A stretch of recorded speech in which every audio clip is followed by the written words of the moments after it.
आप कहाँ जा रही हो? ये मेरा डिपार्टमेंट नहीं है, मेरा तो साइंस डिपार्टमेंट है। कोई बात नहीं, एक साथ पढ़ते, इसमें हर्ष क्या है? चल जा। So cute, so cute. तो कितना बेशरम है, जिंदगी में आगे बढ़ने का इरादा भी नहीं है इसका। क्या कहा? मैंने कहा कि इस लड़की के साथ रहोगे तो जिंदगी में बहुत आगे जाओगे। अच्छा ये बताओ, वो डिपार्टमेंट ज्वाइन न करके इसको क्यों किया तुमने? सतीश, हाँ षड्यंत्र। ओह इसका कारण हाँ वो महेंद्र वर्मन है। बेटा, आर्ट ग्रुप से तुम्हें साइंस ग्रुप में नहीं डाल सकते। क्यों?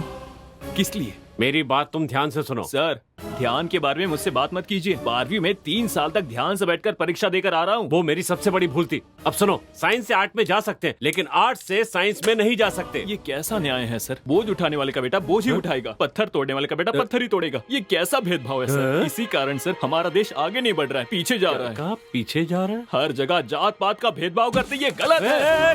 सॉरी सर, इस तरह का भेदभाव कर दिया है। बस हम स्टूडेंट्स ही एक थे सर, अब उन्हें भी डिपार्टमेंट के नाम पर आपने बांट दिया है। इसीलिए सर भारत में पेट्रोल के दाम बढ़ते ही जा रहे हैं। पेट्रोल का दाम इसका ऐसे कैसे? स्टूडेंट्स के बीच ग्रुपिज्म नहीं होना चाहिए, ग्रुपिज्म नहीं होना चाहिए कहकर अब कॉलेज में इतने ग्रुप्स रखे हैं। ये कहाँ का न्याय है सर? तो फिर स्टूडेंट्स दुखी क्यों नहीं होंगे? बेटा नहीं सर, नहीं सर, मुझे आज बोलने ही दीजिए। इतने दिनों तक पब्लिक एग्जाम के नाम पर बच्चों को पब्लिकली बेइज्जत किया, बर्दाश्त किया, लेकिन अब बर्दाश्त नहीं करेंगे सर। समझने की कोशिश कीजिए सर। मुझे भी कुछ कहना है। इस कॉलेज का एक नाम है, कुछ रेगुलेशन है। 80% होने पर ही एडमिशन देते, लेकिन तुम्हें सिर्फ 36% पर ही एडमिशन दिया गया। वो भी 3 बार के अटेम्प्ट के बाद। तुम पूरी तरह रिजेक्ट हो गए थे, लेकिन तुम्हारे पिताजी बहुत अच्छे इंसान है, बस इसी वजह से तुम्हें एडमिशन दिया गया। लेकिन अब भी कुछ नहीं बिगड़ा। सॉरी पीताम्बर सर, ये बहुत ही मुश्किल है, बस इतना कह दूं तो काफी है। इसके बाद तुम्हारे मजे हैं, तुम किसी भी कॉलेज में ज्वाइन कर सकते हो, किसी भी डिपार्टमेंट में जाके बैठ सकते हो। आप ऐसा क्यों कह रहे हैं सर? आप ये बात इतनी डिटेल में समझा रहे हैं तो यहाँ के क्लासेस भी उतने ही अच्छे होंगे। मेरे लिए काफी है सर। आप बैठिए सर, बैठिए। नीचे नीचे नहीं, चेयर पर। आपको दवा चाहिए क्या? बिल्कुल नहीं। ये कॉमर्स है ना, कोई साधारण बात नहीं है। ये हमारे देश के इकोनॉमिक्स को तय करता है। अम्बेडकर बीकॉम नहीं पढ़ पाए, इस बात का उनको मरते दम तक खेद था। ये बात है। आपकी बात समझ कर ही मुझे समझ में आया, मैं ये कभी नहीं भूलूंगा। अच्छा। शायद आपने भी बीकॉम की पढ़ाई की होगी। Same pinch. सर, अगर भारत को विश्व शक्ति बनाना है तो हमारे देश के हर इंसान को बीकॉम पढ़ना होगा। अगर अब भी कहेंगे तो मैं खुद को नहीं बदलूंगा। नहीं, चलता हूँ सर। वो मेरा है। क्यों यार, हम उसी लड़की को ढूंढ रहे हैं ना जिसने हमें क्लास बताई थी। हाँ दोस्त, इसमें पूछने वाली क्या बात है? सही जा रहा है। अगर यही जोश तुमने पढ़ाई में दिखाया होता ना बेटा, तो तुम्हारे 3 साल बच जाते अब तक। साला खैर जाने दो। हैं? तूने एक काम कर, हैं? यहाँ से सीधा जाकर लेफ्ट लेना, वहाँ कैंटीन है। हाँ ठीक है। वहाँ जाकर 3 अंडे की भुर्जी खाते रहो, मैं जल्द ही आ जाऊंगा। अरे लेकिन बिल कौन भरेगा? तू भर देना, नहीं तो टेबल साफ कर हमारे लेना। प्यार के लिए ठीक नहीं है ये। क्या मुस्कुराहट है। जाओ ना, हेलो जाओ ना। चाचू, ये आवाज तो रानी, सरप्राइज। आप मुझे देखने आए थे ना मेरी क्लास में? हाँ, तुम्हारी हाँ? क्लास है? इधर आओ ना, इधर आओ, इधर आओ। तुम क्या तो हुआ? फिजिक्स पढ़ रही हो ना? सोचा था, लेकिन केमिस्ट्री पढ़ने से फार्मा कंपनी में काम आएगा, इसलिए मैंने बदल दिया। बदल दिया? तुम्हारे कहने पर बदल दिया और मेरे कहने पर 3 अटेम्प्ट बोल रहा चाचू क्या बोल रहे हो आप? था। कैंटीन चली गया, भूख लगी है। ठीक है, जूस पिलाओगे ना? अच्छा, एक नहीं 2 ला कर दूंगा। एक मौसम्बी का जूस, बहुत आइस डालकर, ठीक है ना? ओके। हाँ तो मैं, क्या बात है बॉस? क्या बात है, पहले दिन कैंटीन में? हेलो। अरे नहीं, ये मेरे चाचा जी हैं। ये बीकॉम फर्स्ट ईयर में, मैं बीएससी फर्स्ट ईयर में हूँ। तुम्हारे चाचा? इसने तुमसे पूछा था? हाँ, मैं भी पिछले 6 सालों से इस कॉलेज में हूँ, लेकिन पहली बार चाचा और भतीजी को एक ही कॉलेज में एक ही क्लास में पढ़ता हुआ देख रहा हूँ मैं। देख लिया ना? अब जाओ, जाकर मौसम्बी का जूस ठीक लेकर है। आओ। उसका रिएक्शन देखा ना कैसा था? ऐसे ही बाकी लोग सुनेंगे ना तो वो मुझे ऐसे ही देखेंगे। तो तुम ही बताओ मेरी इमेज का क्या होगा? जब तुम चाचा कहते हो तो मेरे कान में ची सीटी बजती है। सॉरी चाचू। फिर से चाचा। ओ, गुस्सा मत कर विजय। अब मैं जो कहने वाला हूँ वो बहुत ही ध्यान से सुनना। आज के बाद तुम मुझसे कॉलेज में नहीं मिलोगी। अगर तुमने देख भी लिया ना तो मुझे अनदेखा कर देना। समझ में आई बात? जूस। ठीक है ना? थैंक्स। ये रिश्ते, नाते, प्यार सब कुछ घर तक ही रहना चाहिए। अगर बुलाना ही हो तो विजय कह के भी बुला सकती हो, लेकिन चाचा कहकर नहीं बुलाओगी प्लीज। सॉरी चाचू। फिर से चाचू। तुझे तो मैं जान से मार दूंगा। ना।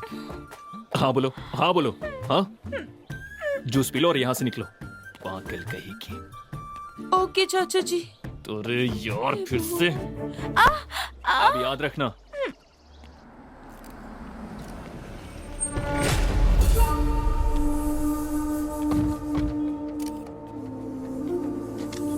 आइए एमएलए जी।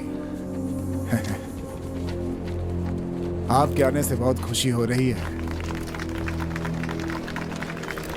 आइए आइए, नमस्ते।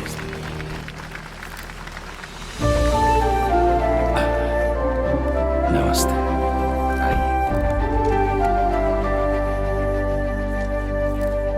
आप सामने जिसको देख रहे हैं ना, वो तिलक का बेटा पीताम्बर है।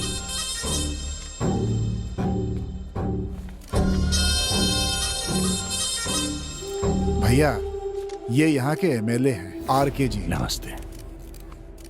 ये फूलपुर के पीताम्बर जी हैं, तिलक जी के बेटे। मैंने तुमसे पूछा क्या? एरो गैरो का परिचय मुझसे क्यों करा रहे हो? तुम जानते हो किसे बुलाना चाहिए और किसे नहीं बुलाना चाहिए। अगर मुझे मालूम होता तुमने इन्हें बुलाया तो मैं यहाँ नहीं आता। क्या? हाँ? गाड़ी निकालो।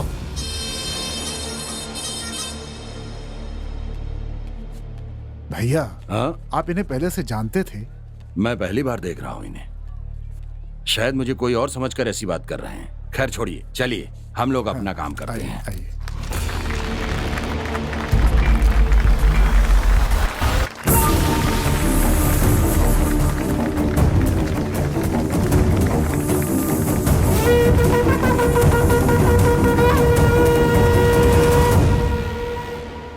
तुम ग्रेट हो। हम दोनों गहरे दोस्त हैं। हैं। तुम मेरे कंधे पर हाथ रख करके चल रहे हो, लेकिन कुछ लोग लड़की देखते ही बदल जाते हैं। तुम वैसे नहीं हो, बहुत अच्छे हो तुम, और यही तुम्हारी खासियत है। कितनी अच्छी लग रही है।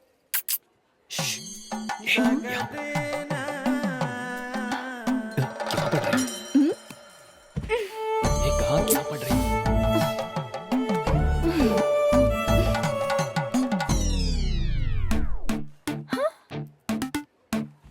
अरे सरप्राइज। सरप्राइज। बेटा, लड़की देखते ही मुझे भूल गया। चल तेरी चाचू! बताता हूँ तुझे मैं। चल मेरे चलो बताती हूँ। तो बताओ, तुम्हारे चाचा जी ठीक से पढ़ाई कर रहे हैं ना? अच्छी तरह से। मैंने कल भी देखा था। अच्छे से पढ़ रहे हैं वो। बहुत अच्छी बात है। अगर कोई डाउट हो तो तुरंत जाके पूछ लेना। हाँ, इससे ये कौन सी बड़ी टीचर है? ए बेटी, ये तो ऐसे ही बोलता रहता है, लेकिन तुम इसका ख्याल रखना। तू समझा ना? इसमें उपमा है, खा लेना। मुझे उपमा अरे नहीं चाहिए। तू भी ना। मेरे लिए काफी है। क्यों चाचू? कॉलेज में देखना नहीं, मुझसे बात नहीं करना, और दिख गई तो भी अनदेखा कर देना, किसी के सामने पूछना तुम कौन हो। अगर इतना सब कुछ है तो मेरी क्लास के बाहर क्या कर रहे थे आप? पूछना हाँ? चाहिए, वही पूछ रही है। वो